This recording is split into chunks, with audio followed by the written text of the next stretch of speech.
इज्जत जय दिन जुआ इज्जत जुआंगे, नहीं गोली लग जाएगी। इनका दनुआ का एक परदादा सीधा मरण मारने का फैसला लिया मुख्यमंत्री। मैं समझता हूँ मुख्यमंत्री ने हमारी बेइज्जती करने के लिए आसिका से में रखा, सिर के ऊपर को पानी जा लिया। ये तो मरण तक कुछ चीज नहीं भाई। उचाणा का विधायक और यू हिसार के सूर्यनगर में 4 अगस्त को सुबह करीब 4 बजे जीवन कुंडू की पड़ोसियों के द्वारा पीट कर हत्या कर दी जाती है।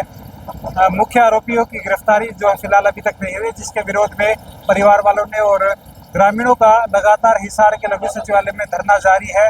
आज महापंचायत का आयोजन किया गया था, जिसके अंदर फैसला लिया गया कि 14 अगस्त को प्रदेश भर के हाईवे और जो है टोल को जाम किया जाएगा। अगर इसके बाद भी जो है आरोपी गिरफ्तार नहीं होते तो 15 अगस्त को मुख्यमंत्री झंडा फहराने हांसी में आ रहे हैं तो उनका विरोध किया जाएगा, उनको झंडा फहराने नहीं दिया जाएगा। इस तरह का ऐलान जो है महापंचायत में किया है। आइए कमेटी के सदस्यों से बातचीत कर लेते हैं। आज पूरे हरियाणा लेवल की हमने पंचायत बुलाई, क्योंकि आज से 2 दिन पहले हमारी कमेटी की मीटिंग हुई थी। उसमें चर्चा हुई थी कि हमने रोडों पर निकलना पड़े। तो उस दिन हमारी फिर ये तय होगी कि हम पूरे हरियाणा के भाईचारे को बुलाएंगे। अगर अपन सड़क पर निकलना पड़ा तो हम अकेले नहीं निकलेंगे, जिला हिसार जिला अस्सी अकेले नहीं निकलेगा। अगर हमने सड़कों पर निकलना पड़ेगा तो सारा भाईचारे के साथ निकलेंगे। और हमने 14 तारीख का ये फैसला कर दिया है कि 14 तारीख 3 घंटे के लिए हम पूरा हरियाणा के नेशनल हाईवे पे जाएंगे। मुख्य पॉइंट हमारे टोल रहेंगे, मगर कहीं पर अगर ऐसा मामला जाता है कि टोल कहीं दूर है, दूसरी जगह हाईवे रुक सकता है। कोई खाप अगर इजाजत मांगेगी तो कमेटी इसको इजाजत देगी, मगर रोकेंगे हाईवे, लोकल रोड नहीं हम रोकेंगे।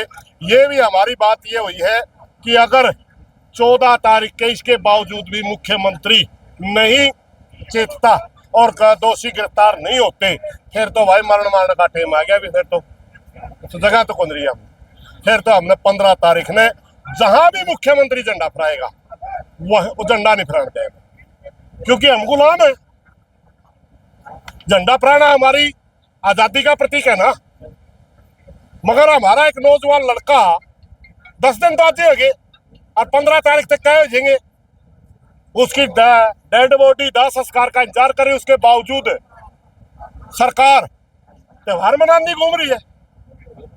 अरे जिसका घर में मौत हो जाती त्योहार के बेटे में हाथ रखे। इसलिए हमने भाई फिर 15 तारीख तक सीधा मरण मारने का फैसला लिया। मुख्यमंत्री ने झंडा नहीं फहराने देंगे। और मैं समझता हूँ मुख्यमंत्री ने हमारी बेइज्जती करने के लिए आसिका से में रखा है। आपने मेरा नहीं सहारा के दे लिया, हमने फिर भी फरियाद कर गए लोग। उसके बावजूद इतना बड़ा आंदोलन चल रहा है, गिरफ्तारियां हो नहीं रही, फिर वो हसिया प्रोग्राम दर। अगर कहीं और होता तो शायद थोड़ी बहुत बात सहन हो जाती। अब तो वह सहन के ऊपर जाली बात, सिर के ऊपर को पानी जा लिया। ये तो मरण तक कुछ चीज नहीं भाई। इज्जत जय दिन जुआ इज्जत जुआंगे, नहीं गोली लग जाएगी। प्रधान जी, इस मामले में कार्रवाई ना होने को लेकर के जो भूमिका है पुलिस की ही संदिग्ध है या कोई पॉलिटिकल एंगल भी? हमने बात सुने, पहली बात तो एसपी काम में करता दिखता। दूसरी बात मेरे आज शक होया है कि उचाणा का विधायक और यू इनका दनुआ का एक परदादा है। क्या हम यह समझा मैं फिर विधायक का परिवार रहेगा इस हरियाणा में? तो गरीब आदमी की तो कोई जिंदगी नहीं। कल तक हमने माना था ऐसा कुछ शायद नहीं होगा, मगर आज पूरा हमारा शक हो गया कि उचाणा का विधायक इसका परिवार का है। 2-3 पीढ़ी का फर्क है। हमने लगा हुआ फिर अपना टाबर ना बचाने खतरा लग रहा होगा, और तो हमारे पास कोई इनपुट है नहीं। मगर सच्चाई यह है कि इतने बिना कोई जड़, बिना कोई सरकार का हाथ में ना, इतने दिन तक ये चीज चल नहीं करती। अरे यार मरस मरिया कहता 2 दिन धरना नहीं चल करता। न्याय पाना तो हमारा भी अधिकार है ना। हम भी इस देश के नागरिक हैं, संविधान में हमारे को राइट दिया है, मगर उसके बावजूद हमारा गलत हिसाब व्यवहार करने लग रहे। कुछ टेक्निकल जो पहलू थे इस मामले के, उनको लेकर के आप पुलिस से अभी मिले थे? कुछ लोगों की कमेटी मिली थी? कोई टेक्निकल नहीं, वही बातें दोहरा दी गई कि हमारे पास उनकी लोकेशन है, इतने लोग हैं, जबकि हमने कहा हमने इन बातों पे कोई इंटरेस्ट नहीं। हमने इंटरेस्ट है जितने वीडियो में आ रहे सारे दोषी हैं, सबको जल्दी गिरफ्तार करो। हम तो ये कह के आए एसपी साहब ने, करनाल भी तो हरियाणा का हिस्सा होगा, करनाल में भी तो रिजल्ट आया है, करनाल में भी जो कंपनसेशन और दूसरी चीजें हुई है।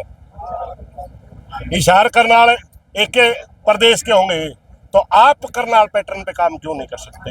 हम तो यह कह आए हैं, इसके सिवाय हम कुछ कहे के नहीं आए, ना उनके पास कहने के लिए कुछ था ही नहीं। तो तमाम जो चीजें हैं वो 14 तारीख पे टिकी। 14 तारीख तक हम ये समझ रहे हैं, क्योंकि अगर हम शुरू में सख्त निर्णय लें तो हमारे ऊपर न्यू होंगे, मैं लास्ट पर राजनीति करें। हमने सरकार को समय दिया है, खूब समय दे लिया। 6 दिन तो हम ऐड आए थे, एक्जैक्टली 6 दिन हो गए थे भाई ना, कुछ दिन 6 दिन तक तो हम कुछ नहीं कर रहे थे ना। उसके बाद शांति प्रिय धरना दे रहे हैं। 14 तक फिर हमने नहीं सोचा मनस नहीं मरे भाई, फिर तो क्या इलाज है भी, या सरकार मनस से मारना चाहती होगी, फिर हमारे पास क्या इलाज? दिन तक लोगों का यहाँ बैठना, डेड बॉडी का अंतिम संस्कार ना होना एक इंडिविजुअल केस में, क्या उनके सदर का मामला अब तक नहीं बना था जिसपे हुड्डा साहब नहीं है, बोला है हुड्डा साहब ने। जैसे ही हमने संज्ञान में लिया है बात, तो उन्होंने कल पीसी के अंदर बोल ली है। और आज जो यहाँ हमारी जो महापंचायत हुई है, जो पंचायत ने फैसला लिया है 13 तारीख को लगभग जो है 11 से लेके 2 बजे तक टोल बंद करने का, उस 14 तारीख को 13 तक का अल्टीमेटम प्रशासन को दिया अल्टीमेटम, और 14 तारीख को जो है टोल बंद किए जाएंगे। अगर सरकार फिर भी नहीं जागी तो मुख्यमंत्री जी को झंडा नहीं फहराने देने का फैसला ये पंचायत ने लिया। महापंचायत आज जो हुई है, तो कांग्रेस पार्टी इस पंचायत के साथ 14 और 15 के दोनों फैसलों में साथ है। बिल्कुल कांग्रेस पार्टी, मैं और हमारे विधायक साथी, हमारे पदाधिकारी जितने भी है, तमाम इस आंदोलन के अंदर इस भाई को, जीवन भाई को न्याय दिलाने के लिए जो है इस महापंचायत के फैसले के साथ है। जहां भी आंदोलन करेंगे हम वहां मौजूद रहेंगे।